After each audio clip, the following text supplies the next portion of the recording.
सनातन गोस्वामी कहाँ रह रहे थे? वृंदावन में। और ये साधारण नहीं थे। सनातन गोस्वामी और रूप गोस्वामी दोनों भाई थे। और ये एक नवाब के यहाँ, मुगल शासक जो था उसके यहाँ क्या थे? टैक्स कलेक्टर थे उस टाइम में, उसका कर कलेक्ट करते थे। ब्राह्मण थे दोनों के दोनों।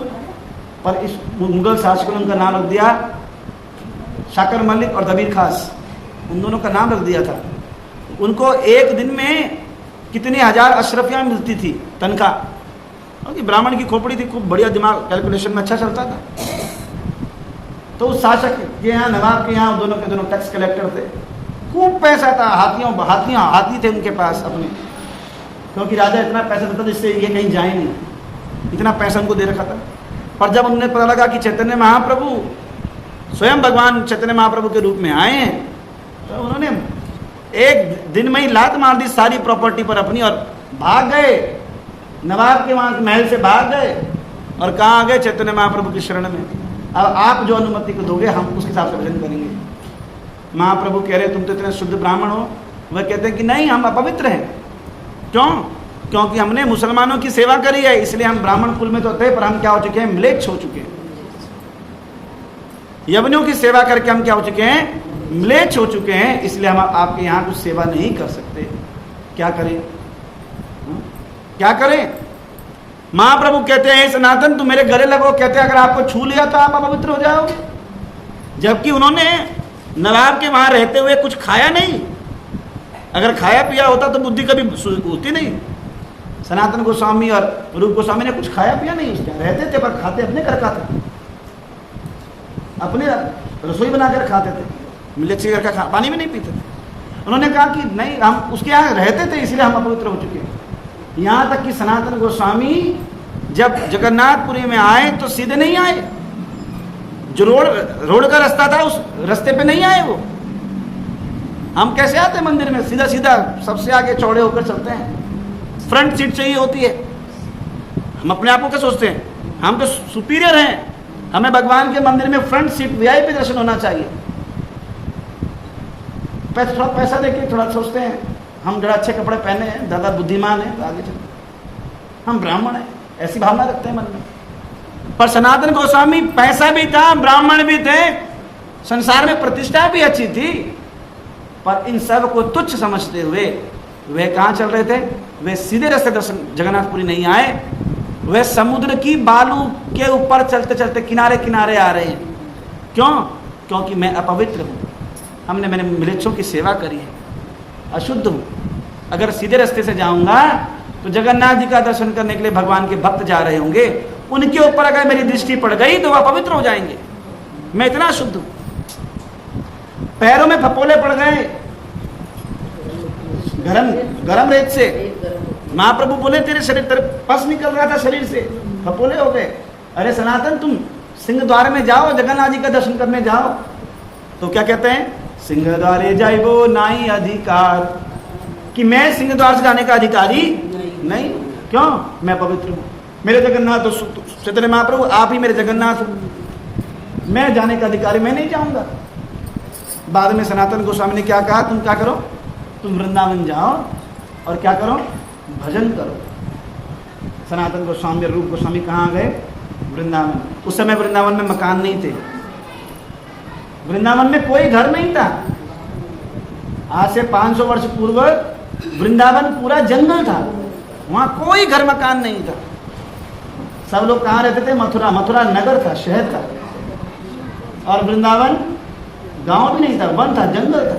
तो उस जंगल में आदित्य टीले के ऊपर सनातन गोस्वामी क्या करते थे? अपना यमुना नदी का तट था पूरा, आदित्य टीला आज भी है, पहाड़ी, छोटी सी पहाड़ी, उसके ऊपर बैठकर अपना भजन करते थे।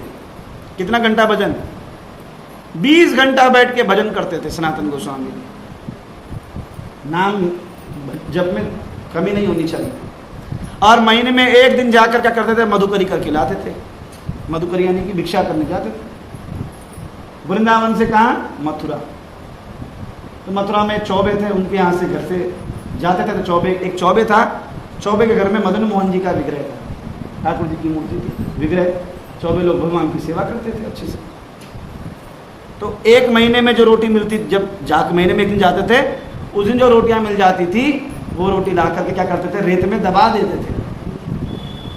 और जब भूख लगती 2 दिन में 3 दिन में, तो एक चपाती रोटी निकालनी और एक मिट्टी के करवे के अंदर जमुना जी का जल लेना, उसकी रेत झाड़ देनी, उसे पानी में गीला करना और वो खा लेना और फिर दोबारा अपने भजन में लग जाना। ऐसे इन्होंने जीवन व्यापन किया है अपना, जबकि कोई कमी नहीं थी।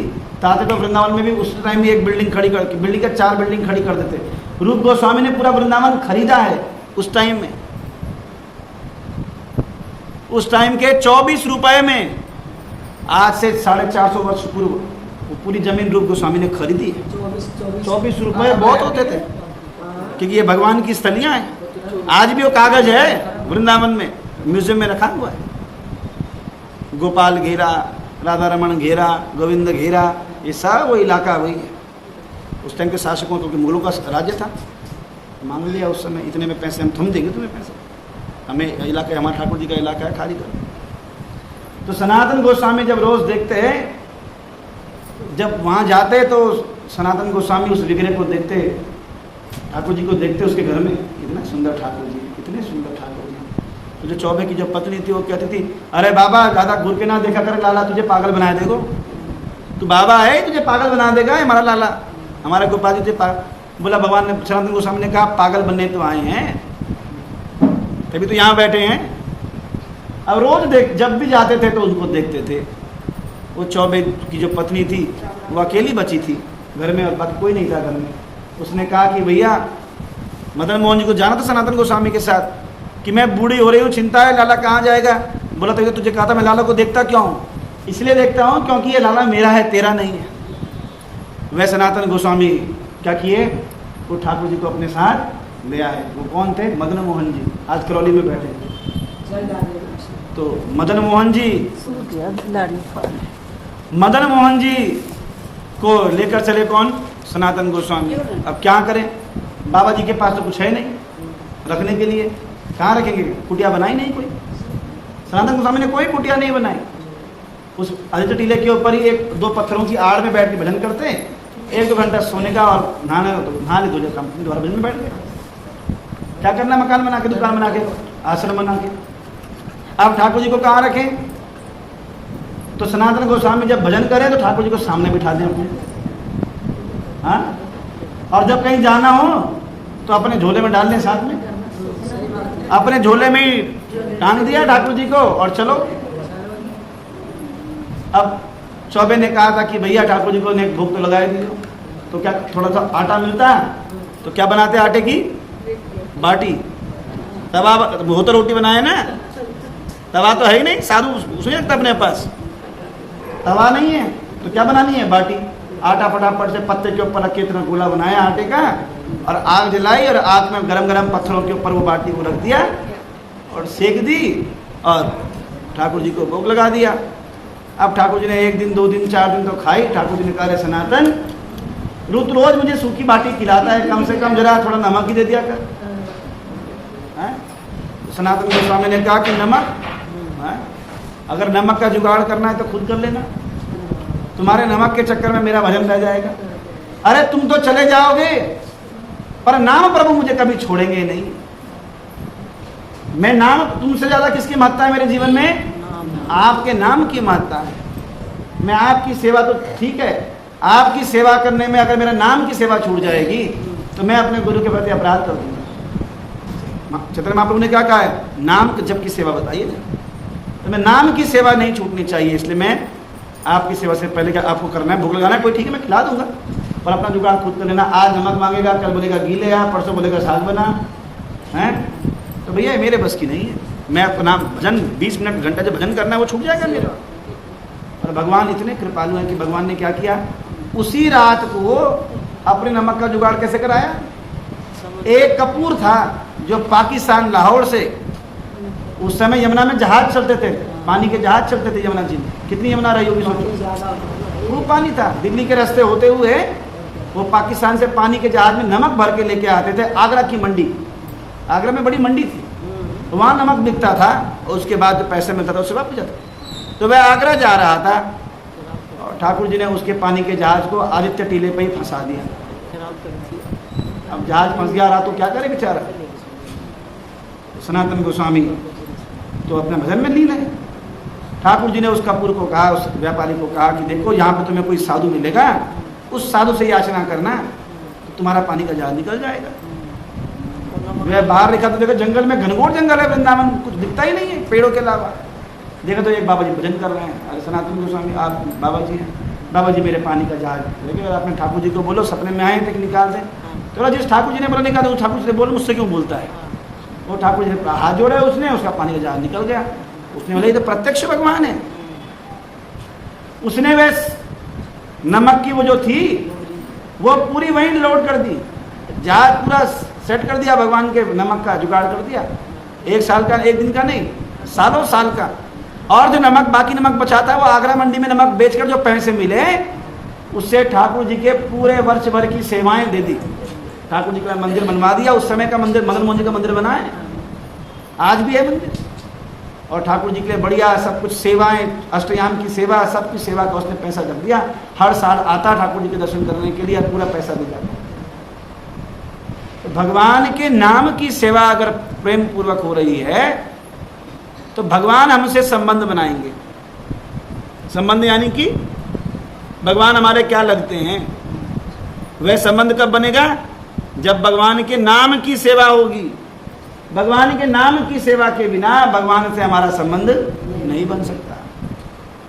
जब पति का नाम ही नहीं पता हो, पति को कभी देखा ही ना हो, हाँ, किसी की शादी हो, किसी की शादी हो, किसी लड़की का विवाह करना हो, ना उसे लड़का दिखाया हो, ना लड़के का नाम बताया हो, और शादी के दिन उसे घूंघट बांध के, उसके इतना लंबा घूंघट करके शादी करके छोड़ दिया हो, हाँ, अब वो 100 लड़कों के बीच में से खड़ा कर दो, कौन सा तेरा पति, तो पहचान पाएगी।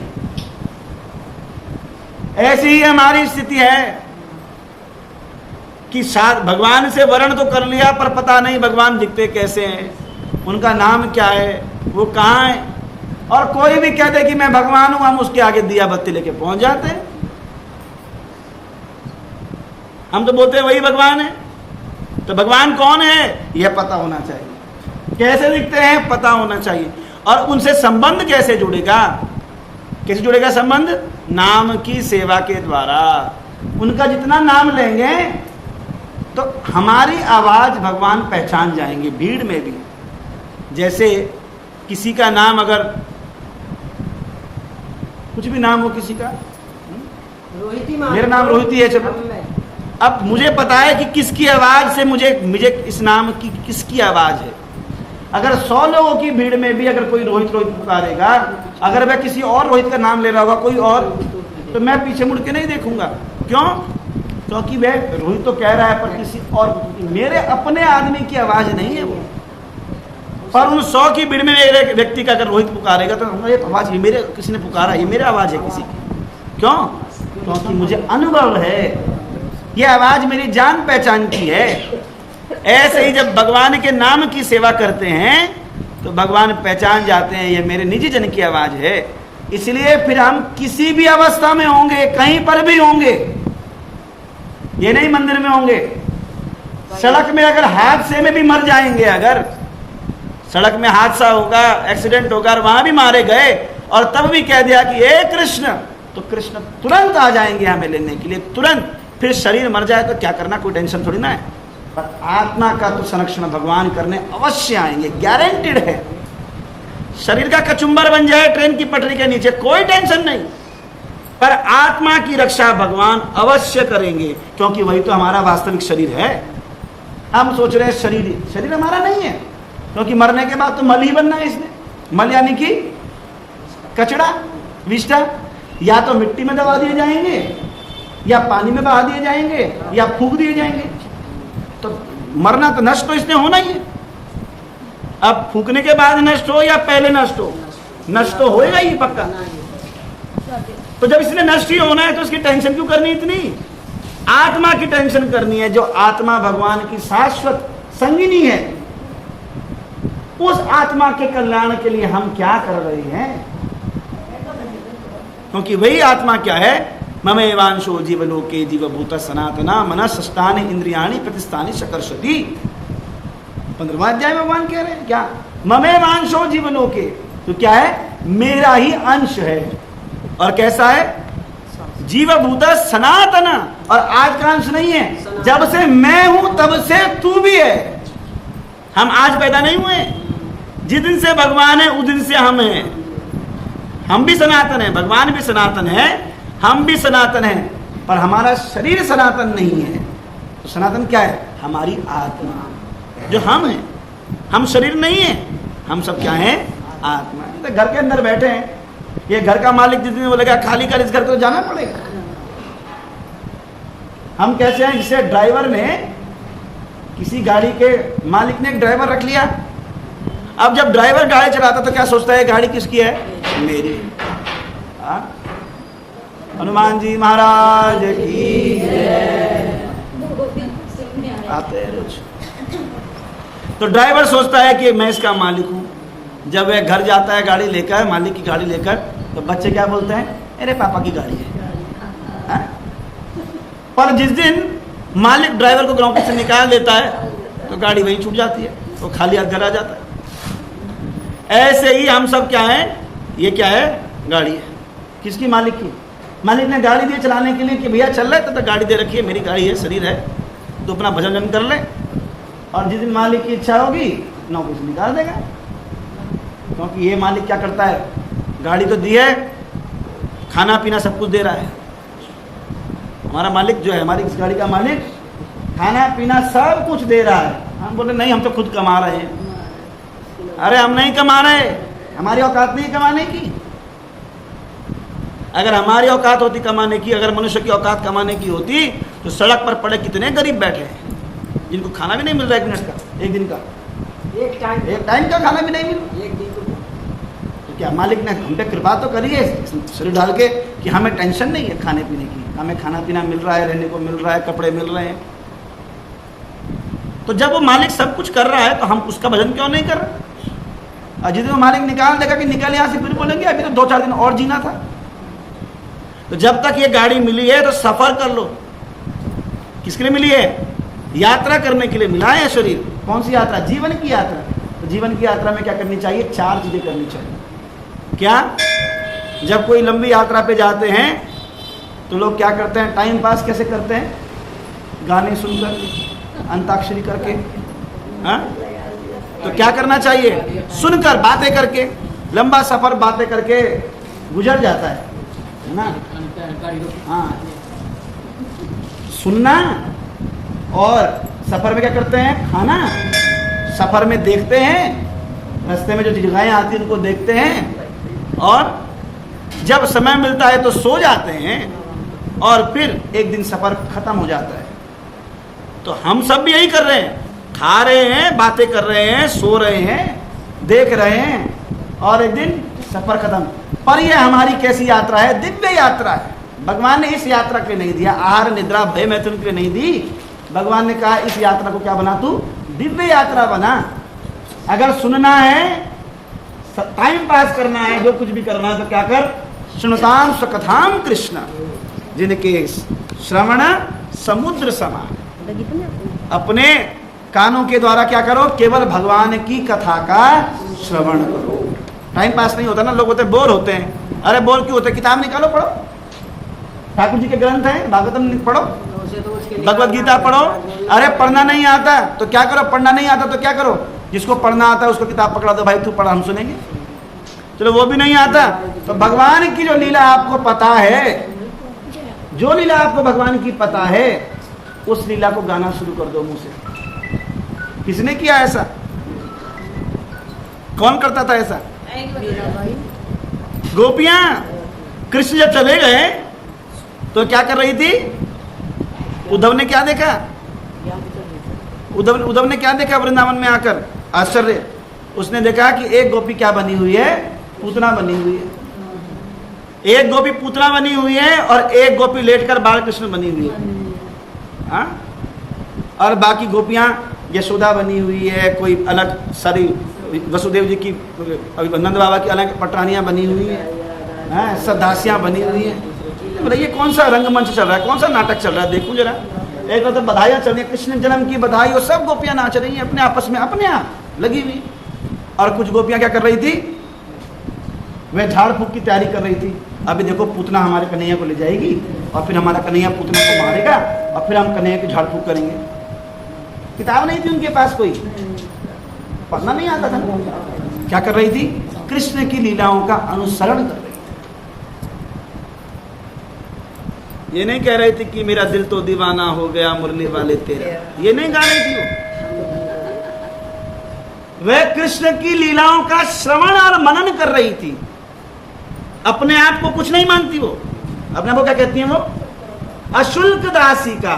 हम कैसी हैं कृष्ण की, बिना दाम की नौकरानियां हैं।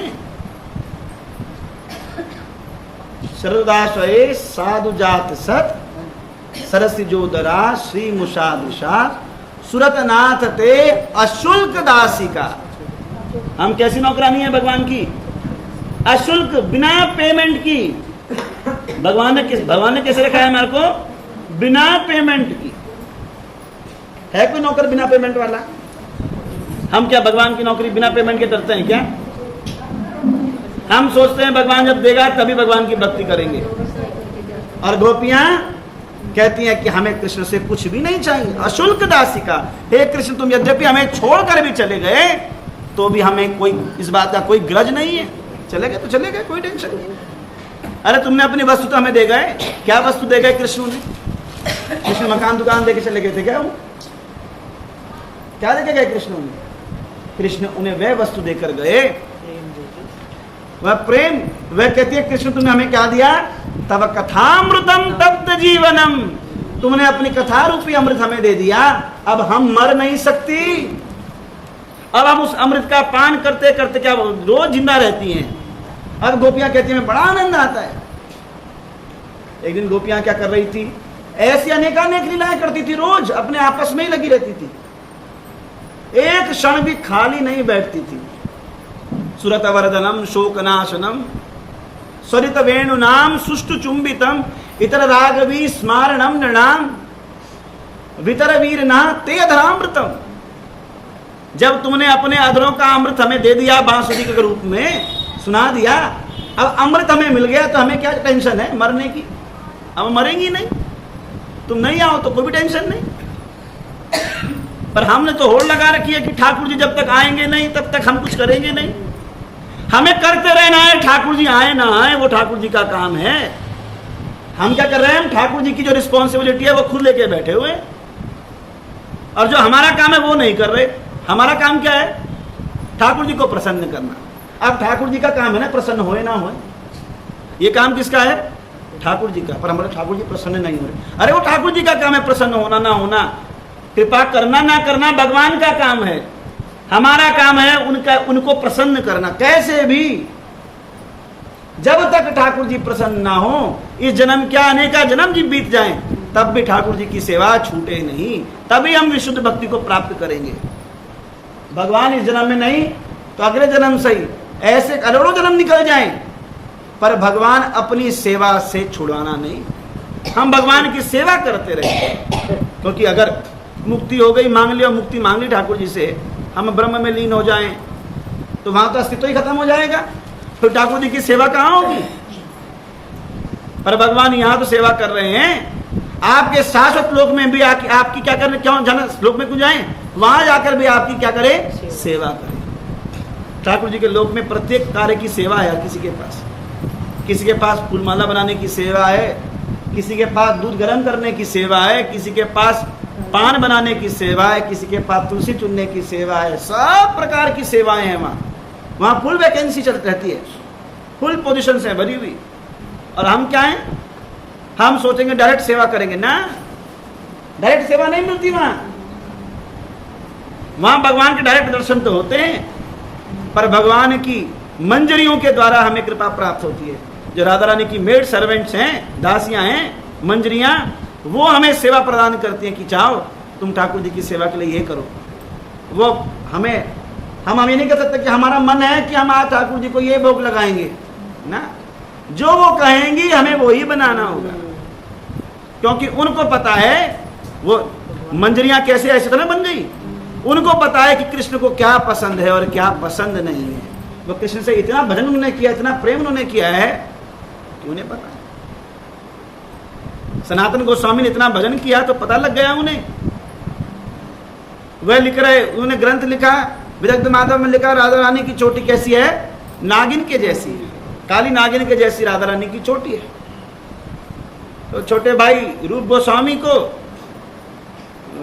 टेंशन हो गई कि सनातन ने राधा रानी की चोटी नागिन के साथ क्यों कंपेयर कर दी। एक काली नागिन के साथ राधा रानी की चोटी का क्या कंपेरिजन है, तुलना है, नहीं सही नहीं है। मन में संशय आ गया। जबकि सनातन गोस्वामी, रूप गोस्वामी एक भी श्लोक अपने मन से नहीं लिखते थे। राधा कृष्ण स्वयं लीला करते थे सामने, और उन लीलाओं को वो लिखते थे। सामने प्रत्यक्ष लीला होती थी निकुंज वन में। अभी देखा ही था तो क्या देखा, रूप गोस्वामी बैठे हैं और सामने ही उस कुंज में एक झूले के ऊपर देखा कि कुछ लड़कियां खेल रही थी, झूला झूल रही थी। उस झूले के ऊपर एक सुंदर सी लाली झूल रही थी। और यह देखकर रूप गोस्वामी बड़े आनंद में विभोर हो गए कि कितनी सुंदर लाली है, झूला झूल रही है, सब उसकी बाकी सहेलियां उसको झूला झूला रही हैं। तब तक उन्होंने क्या देखा कि एक सांप नागिन क्या जा रही है, झूले से ऊपर चढ़ रही है।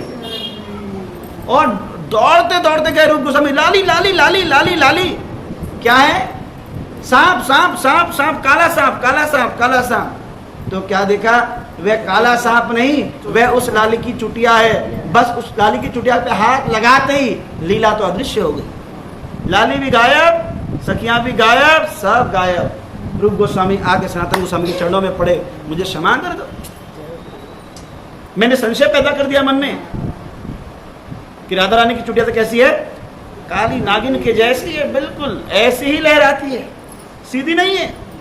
क्यों सीधी नहीं है राधा रानी की चुटिया? आपने बिहारी जी का दर्शन किया है ना, किया है? तो बिहारी जी के साथ में चुटिया जाती है। एक तरफ बिहारी जी के मुकुट होता है और एक साइड चुटिया देखी होगी आपने। चुटिया सीधी नहीं होती, चुटिया ऐसे होती है।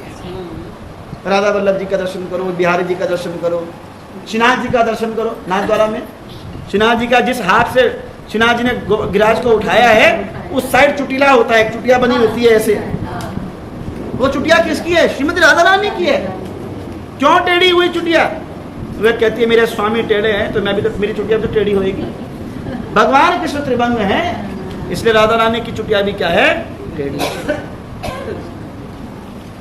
हाँ देखो, इस तरफ चंद्रिका होती है, उस साइड चुटिया जाती है। श्रीनाथ जी की वृंदावन बिहारी लाल की जय। तो राधा रानी इस प्रकार सनातन गोस्वामी का जो अनुभव है, जो आचार्यों का जो अनुभव है, स्मरण, उनके स्मरण में प्रत्यक्ष लीला होती है। जयदेव गोस्वामी ने गीत गोविंद लिखा आज से 10,000 वर्ष पूर्व, सॉरी 1,000 वर्ष पूर्व, 10वीं शताब्दी में आए, 9वीं शताब्दी में जयदेव गोस्वामी गीत गोविंद लिख रहे थे। गीत गोविंद लिखते लिखते जब लिखते थे तो पूरी लीला उनके स्मरण में चलती थी। लीला चलते चलते आ गया, राधा रानी मान करके बैठ गई और कृष्ण राधा रानी को मनाते मनाते क्या करने लगे, राधा रानी के चरणों को दबाने लगे। प्रिय चारुशीले मम स्मरण गरल खंडनम मम शिरसि मंडनम। हे राधा रानी क्या करो, अपना मान छोड़ो, अपने चरणों को मेरे सिर के ऊपर रख दो। तव स्मरण गरल खंडनम मम शिरसि मंडनम देई पाद पल्लव उदारम। अपने चरण कमलों का जो रस है, पाद पल्लव उदारम, अपने चरण कमलों का जो रस है वो मुझे प्रदान करो। कौन कह रहे हैं? ठाकुर जी। किसको? राधा रानी को। जयदेव गोस्वामी ने कहा कहीं मैं गलत तो नहीं लिख रहा, राधा रानी कृष्ण को ऐसे कह, कृष्ण राधा रानी को ऐसे कह, राधा रानी कैसे दे सकती है अपने चरणों का वो? कृष्ण कैसे कह सकते राधा रानी को ऐसे? नहीं, मेरे लिखने में कुछ गड़बड़ है। फिर पूरा स्तोत्र लिख रहे हैं, ऊपर से फिर पूरा अध्याय लिखने पढ़े, फिर आखिरी में आए लाइन, फिर घबरा जाए। ऐसे करते उनको 3 दिन बीत गए और वे आगे लिख नहीं पाए। मम स्मरण गरल खंडनम मम शिरसि मंडनम। ये देखे कहाँ पर जाता उनका हाथ कि वे राधा रानी को बोले, राधा रानी भगवान की प्रेयसी है, अब अपनी प्रेसी को भगवान ऐसा कैसे कह सकते हैं? तो क्या हुआ, जयदेव गोस्वामी स्नान, गंगा स्नान करने के लिए चले गए, गमछा उठाया, पत्नी को कहा, पद्मावती उनकी पत्नी थी जयदेव गोस्वामी की, पद्मावती मैं स्नान करके आ रहा हूं। बोला ठीक है। वह वहां गंगा स्नान के लिए गए, भगवान ने भी वैसा ही गमछा पहना, सेम जयदेव का स्वरूप धारण किया, और वो गमछा पहन के फटाफट घर में आ गए। भक्त ने कहा कि अभी तो आप गए थे, अभी आगे। बोला हाँ, अभी कुछ याद आया। कुछ याद आया क्या? वो ग्रंथ खोल के फटाफट ग्रंथ खोला और भगवान ने लिख दिया, देहि तव पाद पल्लवम उदारम, मुझे अपने चरणों का अनुराग पद्मराग जो है प्रदान करो। जो लाइन वो सोच रहे, संकोच कर रहे थे, वे ठाकुर जी लिखकर अपने साइन करके चले गए। थोड़ी देर बाद जयदेव गोस्वामी गंगा स्नान करके लौटे तो कहते हैं, आज मुझे बड़ा संतोष हो रहा है। पत्नी ने बोला किस बात का संतोष हो रहा है? बोला तुमने लिख तो दिया ग्रंथ, तभी संतोष हो रहा होगा। बोला कौन सा ग्रंथ? बोला तुम अभी तो लिखने आए थे। बोला मैं तो था ही नहीं, आए नहीं। कौन आया? ग्रंथ खोल के देखा तो लिख दिया ठाकुर जी ने, देहितः पाद पल्लवम उदारम गोविंद कृतम, अपना नाम भी लिखा, मैंने लिखा है। तू क्या टेंशन ले रहा है? मैं अपने राधा रानी के चरणों को सेवा करता हूँ। तब जयदेव गोस्वामी और पद्मावती ढूंढने लगे, कहाँ गए, कहाँ गए, कहाँ गए, कहाँ लिख कर चले गए। भगवान अपने भक्तों के साथ ही प्रत्यक्ष करते हैं सब कुछ, और हमारे साथ क्यों नहीं कर रहे? क्योंकि अभी हम भगवान के क्या हैं? भक्त नहीं है। क्या करते हैं हम? कम भक्ति करते हैं ना। क्या करते हैं? कम भक्ति। तो एक होता है भक्त, और जो कम भक्ति करे वो ज्यादा भक्ति वाला ज्यादा भक्त होता है। तो कम भक्ति वाला कम भक्त होता है।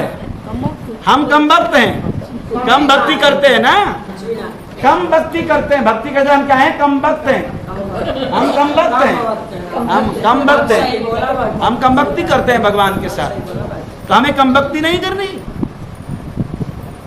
हमें भगवान की भक्ति करना है, कम भक्त नहीं बनना। क्योंकि भगवान, हम क्यों श्रवण कर रहे हैं? केवल टाइम पास करने के लिए आए हैं क्या यहाँ पर? अरे टाइम पास करना है तो संस्कार पे आ सकते। बतेरे लोग प्रवचन कर रहे हैं, भीड़ लगी है, लोगों की कथाएं हो रही हैं, सुनने जाओ। हम भी दो चार बजाने वाले, गाने वाले रख लें अपने साथ, बना दे डिन डिन डिन डिन टाटा टाटा वाला बड़ा साउंड सिस्टम लगा दें ना।